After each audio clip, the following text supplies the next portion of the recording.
Bonjour à tous, alors aujourd'hui j'ai reçu ce magnifique tissu trouvé sur Autour du tissu, regardez il a l'air vivant même tellement il est brillant, il est beau. Ce tissu c'est du lycra brillant, assez épais, donc idéal pour la réalisation de maillots de bain. C'est assez simple à travailler. Le but aujourd'hui ça va être de vous montrer en pas à pas et surtout avec le minimum de matériel possible comment réaliser le maillot de bain de vos rêves. Si c'est pas celui-là, ça vous donnera quand même toutes les astuces pour réussir à faire celui que vous voulez. Donc, il y a un certain nombre de questions à se poser quand on veut faire un maillot de bain. Au-delà du matériel de base que je vais vous expliquer, c'est quelle couleur on souhaite associer à ce tissu. Bien sûr, si on veut que ça soit donc un maillot monochrome, c'est plus facile. Sinon, c'est bien d'avoir à côté donc, un certain nombre d'échantillons ou autres pour voir ce qui va. Donc, par exemple, aujourd'hui, j'ai un certain nombre de ficelles de maillot de bain, soit déjà faites moi-même, soit achetées, qui peuvent aller avec. Ou si je préfère, je peux décider aussi de faire ma propre ficelle assortie dans le même tissu. Ou pas de ficelle du tout d'ailleurs, ça dépend du modèle. Je vous montre juste rapidement comment faire la ficelle, puisque ça nous aidera pour comprendre ensuite si on souhaite l'utiliser ou pas. Comme je vous disais, c'est un tutoriel zéro matériel. Donc zéro matériel veut dire également pas de règle. Ceci n'est même pas une règle. C'est un bout de bois qu'on pose sur la bordure du tissu. Je vous explique le concept. Puis on le retourne comme ça. Et ensuite, j'ai quand même deux stylos. Donc un stylo bleu qui marque en bleu, un stylo qui efface le bleu. Et ce que j'ai fait, c'est j'ai tracé des petits points régulièrement le long de la bordure du bâton.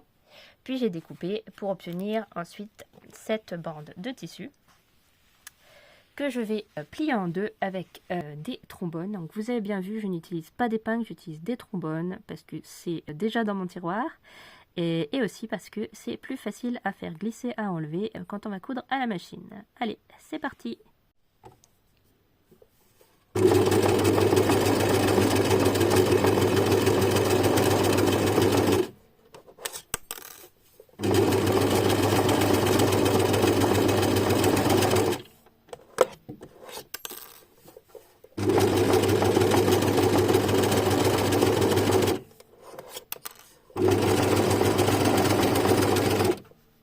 J'ai pas précisé quel fil et quelle aiguille j'utilisais parce que en fait je ne le sais pas. Donc pour l'aiguille c'est en fait toujours la même aiguille qui était déjà installée sur la machine, qui me sert à coudre à peu près tout, et qui est plutôt une aiguille fine mais pas non plus spéciale lycra. Et par rapport au fil, simplement un fil de supermarché complètement basique, alors 100% polyester, ni de haute qualité ni particulièrement de basse qualité. Quand vous avez donc fini votre première couture, ce que j'ai aussi oublié de signaler et qu'on voit peut-être quand même un peu ici, si je fais la mise au point, c'est que j'ai choisi un point zigzag. Donc selon ce que vous avez sur votre machine, vous prenez idéalement le plus petit pour simplement vous permettre d'avoir en fait moins de bordure là sur le côté. L'idée c'est vraiment de réduire cette partie, mais en même temps il ne faut pas que la couture soit trop proche du bord, sinon ça va être fragile. C'est pour ça que j'ai voulu faire des points assez petits. Bon, j'ai mis le numéro 2 pour réduire encore plus la taille du point. Parce qu'ensuite, on va devoir retourner ceci. Donc, ce qui est une opération un peu délicate. Mais le point zigzag, c'est important parce que le lycra est stretch. Et donc, si on garde un point zigzag, ça reste stretch. Alors que si on fait un point droit, ça craque quand on attache les bretelles du maillot de bain. Et surtout, à la fin de la couture, n'hésitez pas à fermer, vraiment bien fermer d'un côté de votre bretelle. Ça va être important pour le retournement. Pour le retournement, justement, il va vous falloir un peu de matériel. Alors moi, j'utilise une paille en plastique. Je déconseille les pailles en papier, c'est pas assez solide, mais si vous n'avez pas de paille en plastique, peut-être un corps de stylo ou quelque chose de long, rigide, mais à la fois avec de la place à l'intérieur pour qu'on puisse passer le tissu. C'est également une aiguille... non, pas une aiguille, c'est une aiguille à tricoter par exemple, ou tout autre accessoire qui y ressemble. La première étape, c'est on enfile la paille totalement dans notre bretelle de maillot de bain. Peut-être je vous conseillerais de commencer par une toute petite bretelle au début, c'est plus simple. Une très longue, c'est un peu compliqué. Et quand la paille est arrivée au bout, c'est là que l'enjeu est de rentrer cette partie fermée à l'intérieur de la paille. Donc ça, vous pouvez vous aider de cet outil. Si c'est quelque chose qui a un bourron, c'est encore mieux en fait, parce que si c'est trop piquant, ça peut percer. Alors c'est la partie la plus délicate de l'opération. Mais pour autant, c'est pas grave si vous n'y arrivez pas dès le début. Là, vous voyez, là, réussi à enfiler une partie du tissu à l'intérieur. Je vais le montrer de ce sens-là, peut-être ça se voit mieux. Plus vous en mettez, mieux c'est. Mais l'enjeu, voilà, c'est d'arriver à ce stade-ci. Donc, le tissu est rentré dans la paille. On l'enfonce un maximum pour que ça ne s'enfuit pas. Et ensuite, qu'est-ce qu'on observe? Qu'en fait, le tissu peut remonter par-dessus. Ce qu'on peut faire, et si tout se passe bien, quand on arrive à l'autre bout, on arrive à retourner le tissu.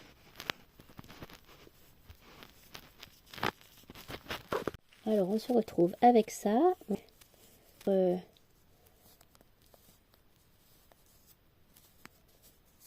normal. On continue. Je le remonte un peu pour que vous voyez tout. On continue à baisser. Et quand on n'a plus de paille, on fait circuler un petit peu le tissu vers le bas.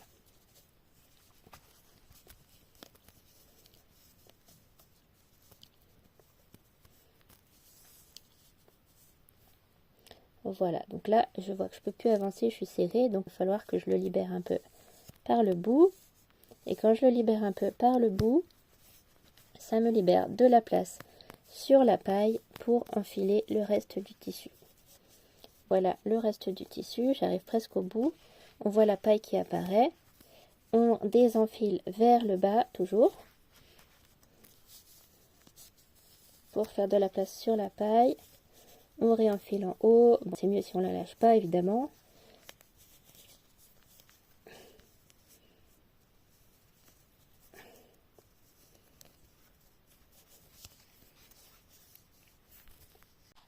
Et au bout d'un moment, quand on a fini de tout enfiler, on voit apparaître l'aiguille en haut. Il va nous suffire de tout dérouler en commençant par le bas. Et c'est là que c'est magique, à condition d'aller bien sûr doucement pour ne pas déchirer la bretelle. On fait tout coulisser.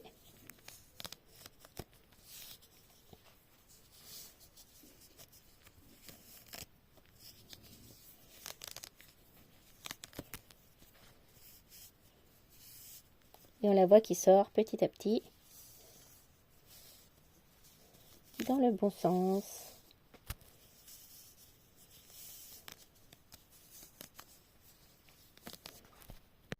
Et voilà, quand vous avez terminé, bien sûr, ne pas oublier d'enlever l'aiguille de la bretelle. Mais vous avez donc votre bretelle qui commence à ressembler à celle qu'on avait au départ. Elle est un petit peu plus épaisse. Bon, après, ça, c'est une question de choix, si on veut qu'elle soit plus ou moins large, plus ou moins fine. Bon.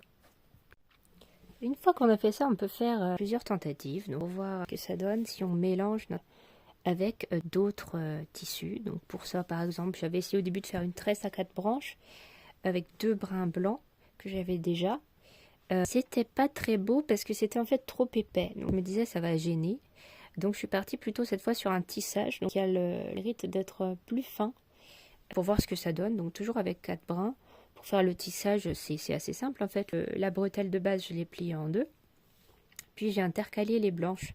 Et ensuite, une fois que c'est intercalé, simplement le brin de l'extérieur, c'est toujours un brin au-dessus, un brin au-dessous. Donc on voit qu'il est au-dessous, il passe au-dessus. Et côté gauche, pareil, il est au-dessus, donc il passe au-dessous. Puis on les croise. Et on fait toujours pareil, donc il est en dessous, il passe au-dessus, il est au-dessus, il passe en dessous, et comme ça, donc un peu comme une tresse, mais finalement de façon plate. Et ça, vous pouvez le faire avec autant de brins que vous voulez.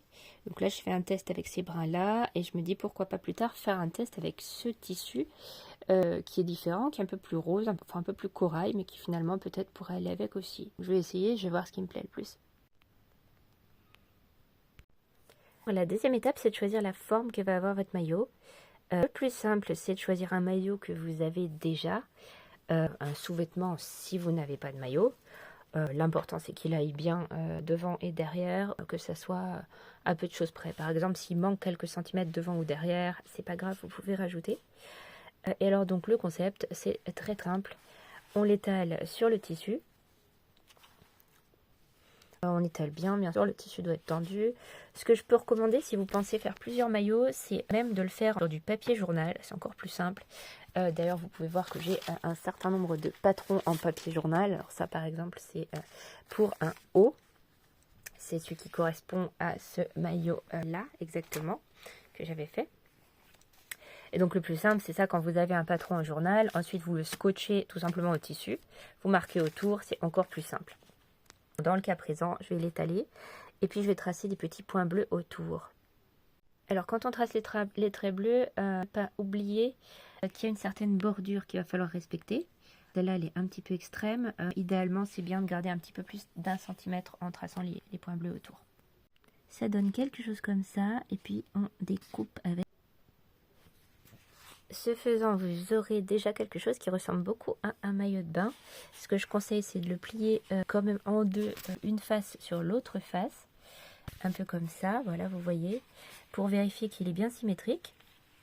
Et normalement, s'il est bien symétrique, vous pouvez positionner parfaitement les deux moitiés l'une sur l'autre.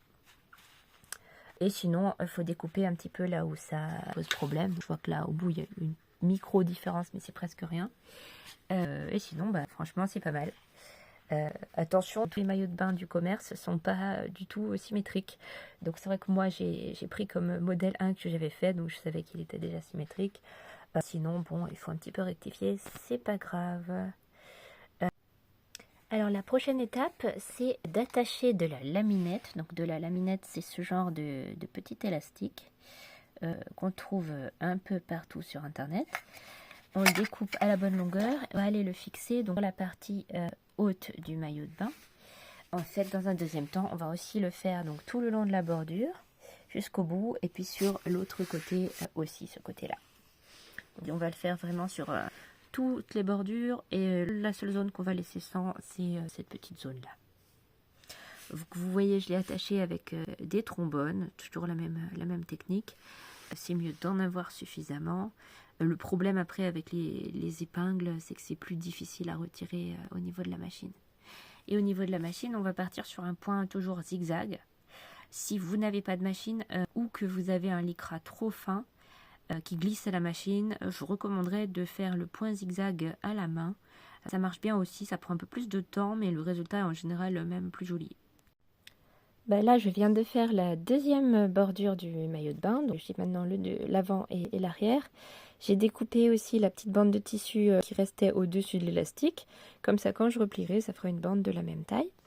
Et j'épingle ou je mets des trombones maintenant sur la partie courbe. Et je vais la coudre des deux côtés. Quand c'est fait, on vérifie que la couture est bien partout sur l'élastique, qu'il n'y a pas eu de zone où on est sorti. Donc là, c'est bien. Et puis on découpe donc le bord pour arriver pile poil au niveau de l'élastique, comme tout à l'heure. Enfin, dernière étape, on refait la même chose sur le dernier côté. Et à ce stade, je peux vous dire que quand vous aurez fini ça, le plus difficile du maillot aura déjà été fait. Ensuite, on pose le maillot sur un tissu de doublure de maillot, voilà. Il en existe plusieurs couleurs, c'est pas très important. N'hésitez pas à vous inscrire sur la newsletter autour du tissu pour connaître les arrivages. Pareil pour le lycra d'ailleurs, pour les élastiques, un peu de tout. Et ensuite, donc, vous allez tracer donc, les limites ici et ici. Par rapport à la hauteur, vous arrêtez bien sûr où vous voulez. Et l'idée, c'est d'avoir un morceau de tissu pile poil de la même taille. Et quand c'est fait, vous le positionnez donc au milieu, là où ça devrait avoir sa position finale, et je l'attache aux quatre coins avec cette fois-ci des épingles. Voilà, quand vous avez replié toutes les bordures cousues avec du point, du coup invisible, voilà ce que vous obtenez. Il suffit maintenant d'ajouter les finitions. En l'occurrence, j'ai fait une petite tresse que je vais fixer sur les deux côtés.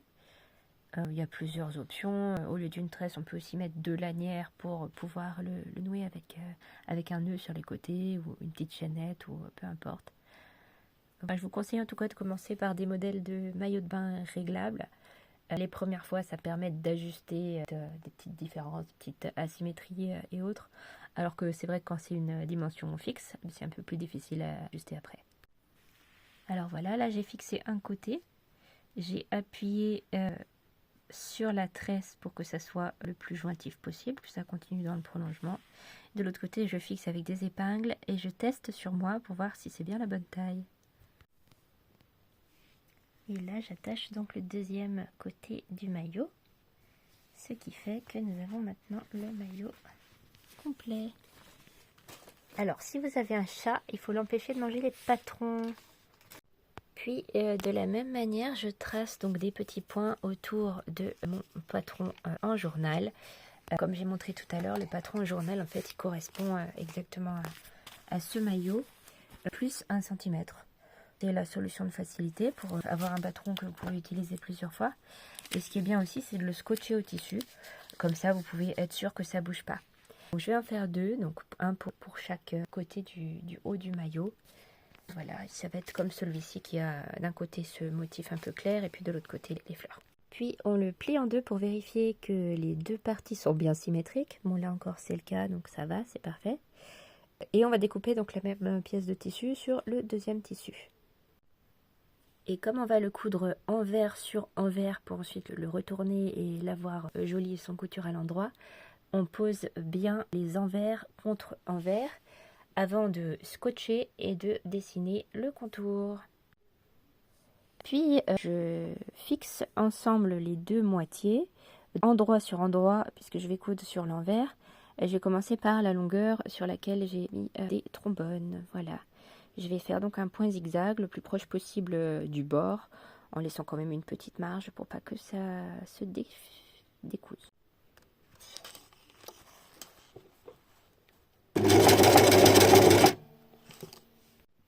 Puis je fais la même chose sur le côté, ce qui va correspondre au côté du maillot. Et enfin on fait pareil sur la dernière longueur et c'est là qu'on peut retourner le maillot pour voir à quoi ça va ressembler en vrai et vérifier que la forme est correcte. Pour vérifier, le plus simple c'est le poser sur le maillot de bain témoin. Voilà, donc en l'occurrence il est réversible, donc on peut le tester des deux côtés. On enfile à l'intérieur ce genre de petits rembourrages qui sont d'ailleurs aussi réversibles pour plus de sécurité et pour que le maillot soit entièrement réversible. On le roule donc en cylindre et puis on l'insère donc par le côté ici et par l'autre côté ici. Et bien sûr, vous avez remarqué que là j'ai choisi de faire cette petite tresse pour le côté réversible. Comme c'était bon, une tresse, c'est joli que ça soit en continu et autre. Sur un autre modèle de maillot où on aurait mis une bande de tissu à la place de la tresse ou pour garder un côté qui s'ouvre au milieu, ce qui peut être pratique, on peut utiliser ce genre de petites attaches. Dans ce cas-là, on aurait coupé la tresse, on aurait rattaché d'un côté, mais comme elle n'est pas exactement pareille des deux côtés, ça aurait fait un peu moche en retournant le maillot. Donc c'est pour ça que j'ai préféré garder le concept de la tresse identique des deux côtés pour le côté réversible du maillot. Et aussi, par rapport à la petite ficelle du haut, ce qui est sympa, c'est d'ajouter au bout des petits cônes. Alors aujourd'hui, j'ai pas encore reçu les petits cônes dorés qui vont avec la lanière dorée. Mais bon, là, c'est très simple. Vous faites un petit nœud après avoir enfilé le cône et ça finit bien un maillot. Voilà, c'était pour les petites astuces. J'espère que ça vous a inspiré.